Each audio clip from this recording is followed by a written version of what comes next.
Hi viewers, welcome to our channel. ప్రస్తుతం మనతో పాటు సీనియర్ పొలిటీషియన్ అండ్ మాజీ హోంమంత్రి మైసూర్ రెడ్డి గారు ఉన్నారు. వారితో ఒకసారి మాట్లాడదాం. సార్ నమస్కారం సార్. సార్ పోచారం శ్రీనివాస్ రెడ్డి గారు మరి అంటే కేసీఆర్ గారికి అత్యంత సన్నిహితుల్లో ఆయన కూడా ఒకరు. ఇప్పుడు ఆయన కూడా కాంగ్రెస్ పార్టీలో షిఫ్ట్ అవ్వడం అందరినీ షాక్‌కి గురి చేసింది సార్. అంటే ఏం జరుగుతుంది? అప్పుడు చూసాం కేకే గారు ఆయన కూడా అత్యంత సన్నిహితులు. ఆయన షిఫ్ట్ అయిపోయారు. ఇప్పుడు పోచారం గారు ఏం చెప్తారు సార్ దీని గురించి? అంటే ఒక రకంగా చూస్తే పోచారం శ్రీనివాసరెడ్డి గారి రాజకీయ జీవితం కాంగ్రెస్ పార్టీతోనే మొదలైంది. 1984 సంవత్సరంలో తెలుగుదేశం పార్టీ ఆవిర్భవించిన తర్వాత ఉమ్మడి ఆంధ్రప్రదేశ్లో తెలుగుదేశం పార్టీలో చేరారు. అక్కడ కూడా మంత్రి కూడా అయ్యారు. 2011 వరకు అనుకుంటాను తెలుగుదేశం పార్టీలో దాదాపు 27 సంవత్సరాలు ఉన్నారు. సీనియర్ నాయకుడే తెలుగుదేశం పార్టీలో కూడా గౌరవప్రదంగానే ఉన్నారు. ఆయన టీఆర్ఎస్ ఆవిర్భవించిన తర్వాత 2011 అనుకుంటాను టీఆర్ఎస్లో చేరారు. తర్వాత అప్పుడు రాజీనామా ఇచ్చారు పార్టీకి. ఆ ఉప ఎన్నికలో కూడా శాసనసభ్యుడైనారు. మళ్ళీ తర్వాత శాసనసభ్యుడిగా ఉంటా వచ్చినారు. 2019 నుంచి మొన్నటి వరకు స్పీకర్గా పనిచేసినారు. 5 మార్లు శాసనసభకు కూడా ఎన్నికైనారు. అటువంటి సీనియర్ నాయకుడు ఇప్పుడు మళ్ళీ కాంగ్రెస్ పార్టీలో చేరడం అంటే 40 వసంతాల తర్వాత హోమ్ కమింగ్ కింద లెక్కేసుకోవాలా. దీన్ని బట్టి వైద్యుడు ఉంటాడు, పల్స్ పట్టుకొని చూసి రోగం నిర్ధారిస్తాడు. అట్లాగా వీరి చేరికలు ఏం సూచిస్తున్నాయంటే బీఆర్ఎస్ యొక్క పార్టీ యొక్క మనుగడ ప్రశ్నార్థకంగా మారుతుంది, అంతా సవ్యంగా లేదు బీఆర్ఎస్లో అనేది ప్రస్ఫుటంగా కనపడుతుంది.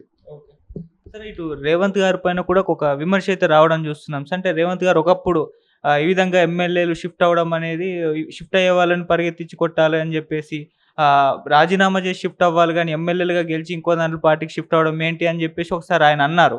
ఇప్పుడు అదే ఆయన ఈ విధంగా ఇంటికెళ్ళి ఎమ్మెల్యేలని తీసుకెళ్ళిపోతున్నారు అని చెప్పేసి బీఆర్ఎస్ వాళ్ళైతే విమర్శించడం మొదలుపెట్టారు సార్. దీని గురించి ఏం చెప్తారు? ఇప్పుడు రాజకీయాల్లో బీఆర్ఎస్ ఏమైందంటే మొన్న పార్లమెంట్ ఎన్నికల్లో కొన్ని సీట్లన్నా గెలుచుకొని ఉంటే వాళ్ళకు ఆత్మస్థైర్యం ఉండేది.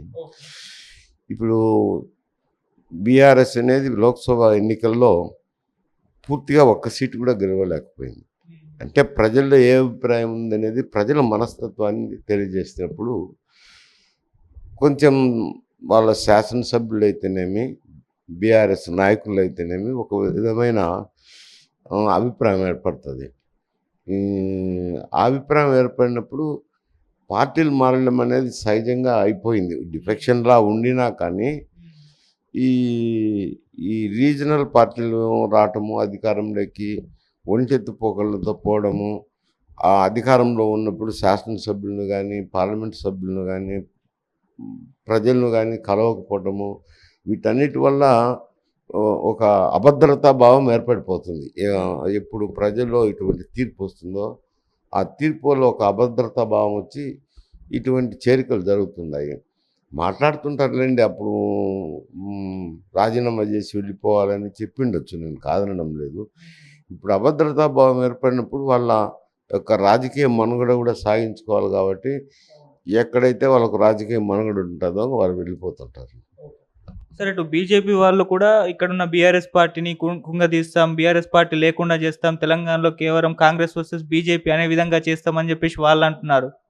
కాంగ్రెస్ ఏమో ఈ విధంగా బీఆర్ఎస్ నుంచి అందరు ఎమ్మెల్యేలని తీసేసుకుంటుంది. మరి రెండు జాతీయ పార్టీల మధ్య ఇప్పుడు బీఆర్ఎస్ ఇరుక్కపోయిందని చెప్పొచ్చు. మరి బీఆర్ఎస్ పార్టీ పరిస్థితి ఏంటి? వచ్చే ఎలక్షన్స్ నాటికి ఏ విధంగా ఉంటుంది? వీటిని అన్నిటిని ఎలా ఎదుర్కొంటా అంటారు కేసీఆర్ గారు? నేను ముందే చెప్పాను కదా, రేపు పార్లమెంట్ ఎన్నికల్లో కొన్ని సీట్లైనా గెలవకపోతే కనుక వారి ఉనికి ప్రశ్నార్థకమవుతుందని చెప్పి ముందు కూడా చెప్పాను. పార్లమెంట్ ఎన్నికల ముందు నేను కనీసం ఒక సీట్ 2 సీట్లు అయినా గెలుస్తుంది అని నేను అనుకుంటున్నాను. అది కూడా లేదు. అటువంటి పరిస్థితి ఏర్పడినప్పుడు ఏమవుతుందంటే ఈ అభద్రభావంతో పార్టీ ఈ ఇబ్బందికర పరిస్థితి బీఆర్ఎస్కు. బీజేపీ కూడా రెండో స్థానంలోకి వచ్చింది. అటు కాంగ్రెస్కు బీజేపీకి ఫైట్ ఉంటుంది పార్లమెంట్ ఎన్నికల్లో, బీఆర్ఎస్తో ఉండదు అని చెప్పాను. అది ఇప్పుడు నిజమైంది. ఇప్పుడు ఎందుకంటే రెండు పార్టీల మధ్య బీఆర్ఎస్ ఉనికి ప్రమాదకర పరిస్థితి ఏర్పడిందని చెప్పక తప్పదు అంట. అవును. కానీ అంటే బీఆర్ఎస్‌కు ఓటింగ్ శాతం అయితే పెద్దగా తగ్గలేదు. అది ఓటింగ్ శాతం అలాగే ఉంది. మళ్ళీ సీట్లు కూడా సార్ ఎమ్మెల్యే 30 ప్లస్ ఉన్నాయి. ఇప్పుడు 39 గెలిచింది. ఐదుగురు ఎళ్ళిపోయారు. సో, 34 అలా ఉన్నారు. మరి దీంతో మనుగడైతే సాగించొచ్చు కదా! మళ్ళీ ఫైట్ చేయొచ్చు. మళ్ళీ కమ్‌బ్యాక్ ఇవ్వచ్చు గదా!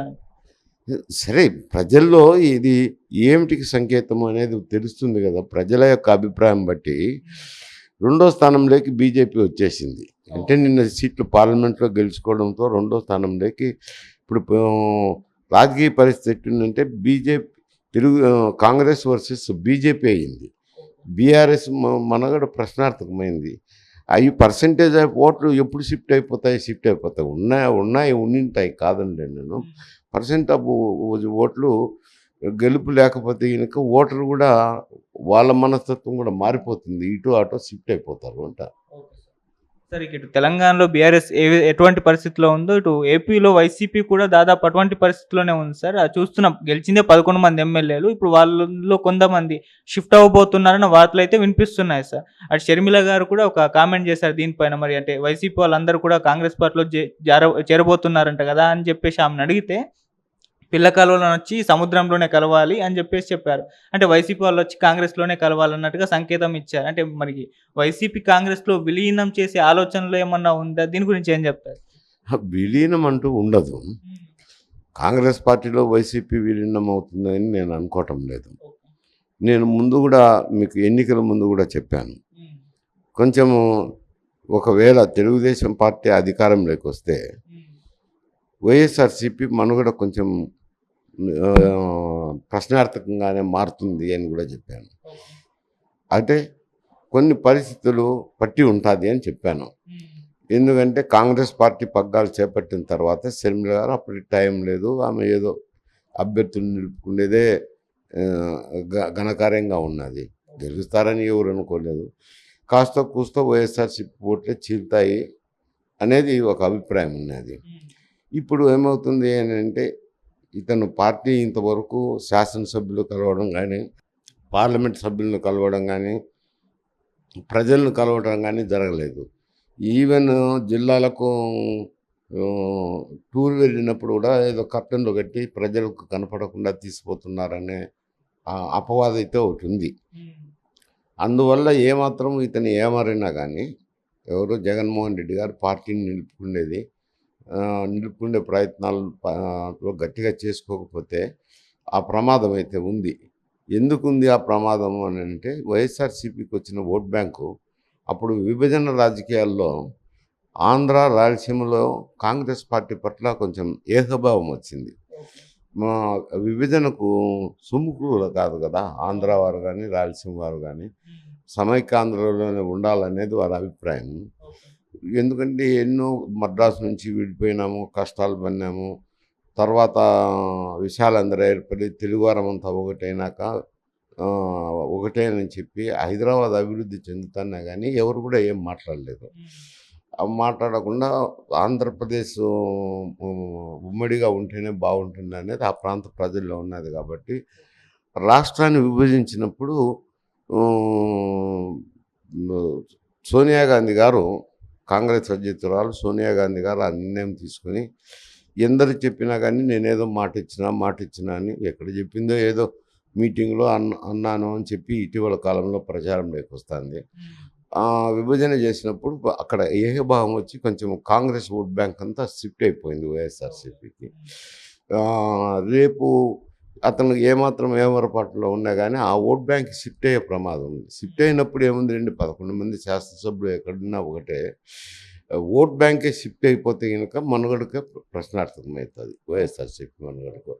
అయితే షర్మిల గారు గట్టిగా ప్రయత్నం చేసుకోవాల్సింది వస్తుంది. పాత కాంగ్రెస్ నాయకులు కలుపుకోవడం అయితేనేమి, గతంలో ఉన్న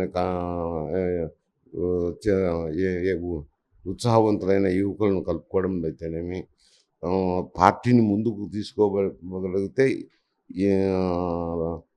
గట్టిగా ప్రయత్నం చేసింది అని అంటే కొంచెం ఇబ్బందికర పరిస్థితి. దానికి ప్రోత్సాహం కూడా ఉండాలి హైకమాండ్. కాంగ్రెస్ హైకమాండ్ ప్రోత్సాహం ఇచ్చి ఆమెను ముందుకు నడిపించినారంటే ఆమె గట్టిగా ప్రయత్నం చేస్తే మాత్రం కొంచెం మునగడకు ఇబ్బందికర పరిస్థితి.